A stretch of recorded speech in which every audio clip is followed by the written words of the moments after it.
Pues bienvenidos un día más a nuestro seminario, a nuestro sitio, a nuestro lugar realmente de encuentro, hoy para hablar de esa enfermedad que es tan frecuente como cruel, de esa enfermedad que comienza con el miedo del paciente y termina con las lágrimas de las personas que le cuidan a diario. Hoy vamos a hablar de la enfermedad de Alzheimer, pero no de la enfermedad, sino de quienes cuidan, de quienes atienden a diario a esa enfermedad. Entonces, imaginaos esa situación que creo que os suena, que es familiar. Vale. Con una niña de apenas 10 años y un marido con la mentalidad de aquella época. Su marido lo que hace es cogerla y llevarla a una institución de salud mental. En esa institución conoce a este hombre, el doctor Alois Alzheimer. El doctor Alois Alzheimer la estudia, la valora, ve que su comportamiento es extraño, sigue el caso, le hace una serie de pruebas, la mete a escribir cuál es su nombre, ella no puede escribir su nombre, le hace preguntas, por ejemplo, ¿qué estás comiendo? Cuando estaba comiendo carne y dice que estaba comiendo brócoli, total que hay un comportamiento extraño que este doctor comienza a estudiar. Cuando la paciente fallece, el doctor Alzheimer sigue estudiando el caso, analiza su cerebro y ve que es distinto al del resto de las personas. Su corteza cerebral es diferente y además nota que hay una sustancia extraña, una sustancia que no se encuentra en ningún otro cerebro.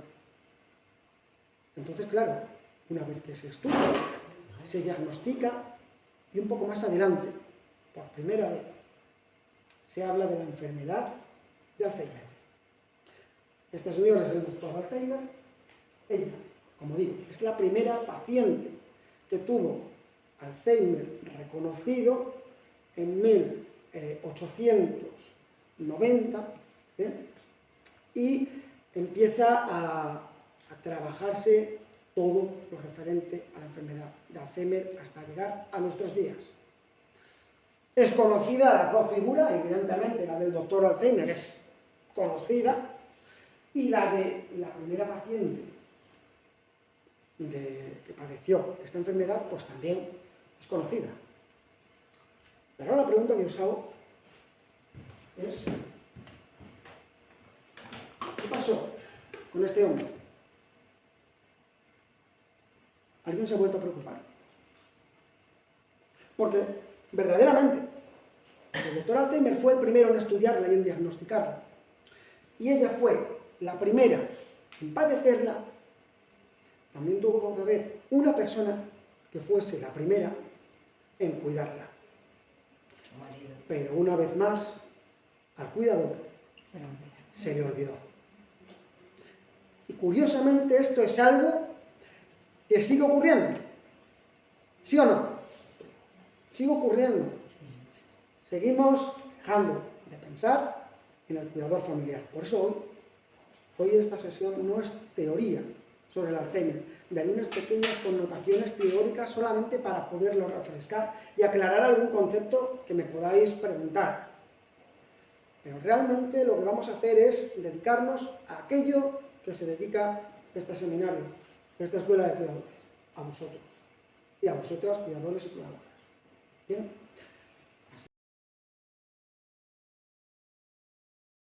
Solo seremos capaces de cuidar si logramos reconocer y aceptar su enfermedad.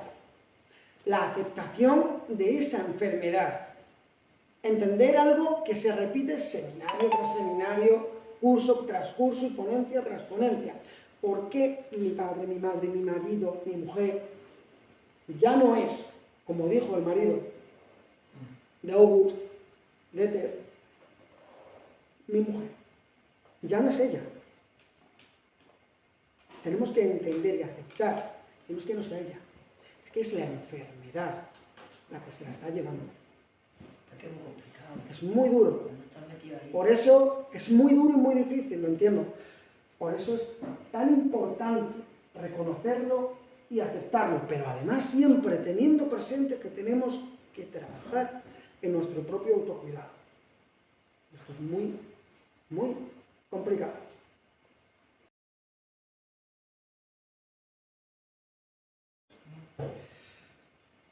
Una persona con Alzheimer es esto lo que siente.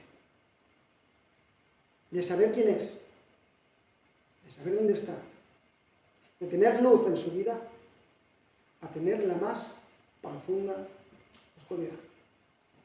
Ese es el miedo que tiene una persona con Alzheimer cuando se le diagnostica. No vuelve a reconocerse delante de un espejo. No vuelve a reconocer a su hijo. No vuelve a reconocer a su marido. Esto es lo que ocurre. Oscuridad. De vez en cuando, algunas palabras sueltas, que son como destellos de luz, que va sintiendo. Su cerebro le permite captar, poco a poco. Esta es la realidad de una persona que padece Alzheimer, una de sus realidades.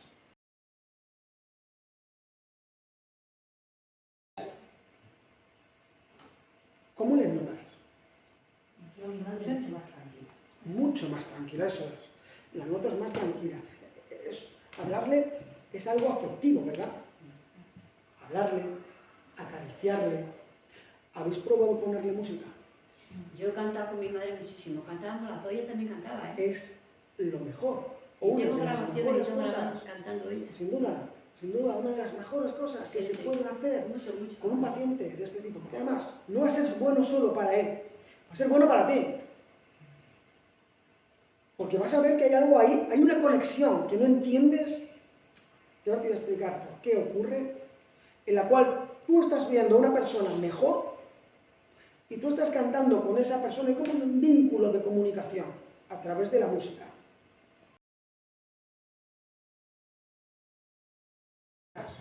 La casa normal de cada uno de nosotros, ¿no? Todos conocemos dónde está la cocina, dónde está, cómo es nuestro barrio, qué vecino hay. Es como este dibujo, es como esta imagen. Ven, con el tiempo, esta imagen va a permanecer en nuestra memoria. Sin embargo, pueden empezar a faltar cosas o a cambiar. Pero nosotros seguimos viendo esto, ¿eh? Y la pregunta es, ¿cómo cruzo el río? ¿Qué haríais? Si vosotros seguís viendo esto, ¿qué hacéis? Pasar por un puente, ¿verdad? Pero ese puente no está. Es que no está. Pero ellos se acuerdan de que están con... No es que se acuerden. No es que se acuerden. Es que lo ven. Es que esa es su realidad. Esa es su realidad. Típico caso del espejo. ¿Os ha pasado? Por ejemplo, se me ocurre, Paqui, ¿te ha pasado la situación del espejo? Sí, pasa. Sí. En la que... ¿Veis cómo transmite el contacto, el tacto? Pues eso es lo que sienten. Eso es lo que sienten.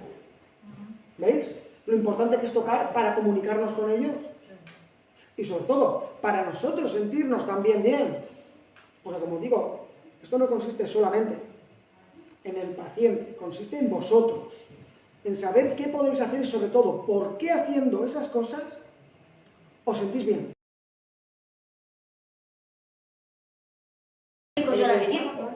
Y luego la sensación de, madre mía, porque lo hablo reñido yo muchas veces. Por esto, por aquello, por lo pasa otro. nada, porque yo la reñía muchas veces porque mi padre no dormía.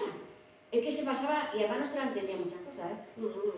Yo tenía que subir y decir, por favor, que no, bueno, reñirlo, hay que reñirlo un poco. Luego me pasaba eso, que tenía Hombre, reñir, que no remordimiento, porque bueno, lo haces porque no te queda más remedio. Sí. Pero sí de decir, jolín, qué poca paciencia. No, pero eso, Qué no poca- pasa, eso no pasa nada, porque es que no duerme. Mi padre no dormía, vamos. Es una pena también, porque él estaba bien, ¿no? Está bien todavía. Ya. Con 97 años, ¿qué va a hacer ahora? Pues eso sí, a mí Tiene la cabeza peor que yo. Está estupendo. Es que no podemos, es que aparece una y otra vez, la culpa siempre. Siempre. Pero, ¿por qué ocurre? Yo tuve unos pocos de meses. Claro, Pero pero eso- ¿por No qué pasa entendemos lo eso? que pasa. La culpa te ocurre. Bueno, de hecho ha habido alguna que otra vez de irme de casa de mi madre enfadada y tirarme 2 o 3 días sin ir. Bueno, pero es Y una luego cosa- cuando ya ha fallecido decir, pero ¿cómo se ve tan idiota? Pero vamos a ver, doña, que mi madre se iba de nuestra casa, vivíamos en años de niña y me decía, a ver si tú alguna vez estás como yo, no puedes entender. Y yo le decía, mamá, que eso no puede ser, que no puede ser. Que hacen, que se dedican a estudiar más, leer, cantar, a practicar algún tipo de actividad, por ejemplo, la lectura, insisto. No es que eviten que aparezca el Alzheimer, pero sí que limita ese factor de riesgo, porque el músculo que no se entrena se atrofia. Y la cabeza, el cerebro es exactamente igual. Por eso os recomiendo siempre dos cosas. Os animo siempre a leer y a escribir. No hace falta que escribáis en una revista, no hace falta que es para vosotras. Escribid como os sentís. Es cuando lo empiezas a conocer. Y ya prácticamente ni se acuerdan de ti. Cuando la ves que han sido Por eso activas, como han es sido, importante, ¿no? por eso es importante participar en, yo que sé, por ejemplo, Alzheimer, pues en asociaciones de Alzheimer, en asociaciones desde el principio, y no frenarte, Sí, sí, porque cierto. vas a conocer cuál es la situación y qué es lo que va a pasar. Y sobre todo vas a hablar con otros cuidadores, etcétera, ¿no? Es esencial desde el principio, porque entonces te evitarías, no toda, pero sí parte de ese sentimiento, ¿no? Negativo que tienes, con ese sentimiento, como tú has dicho, de que me siento culpable, de culpa. Si tú lo conocieras desde el principio, pues no te echarías esa carga sobre ti. Por eso es importante los cuidados desde el primer diagnóstico. Por eso, claro, yo siempre he querido que el libro se llamara El inicio del cuidado. Porque todo depende de qué es lo que ocurre. Que muchos cuidadores, por desgracia, y lo vemos incluso en estos seminarios, ¿no? Acuden cuando ha pasado todo. Sí, yo. Acuden cuando ha pasado todo. A mí todavía me queda un... Sin embargo, os digo una cosa. La experiencia de quien lo ha vivido, ese proceso de mentorización es esencial para ayudar a otras personas.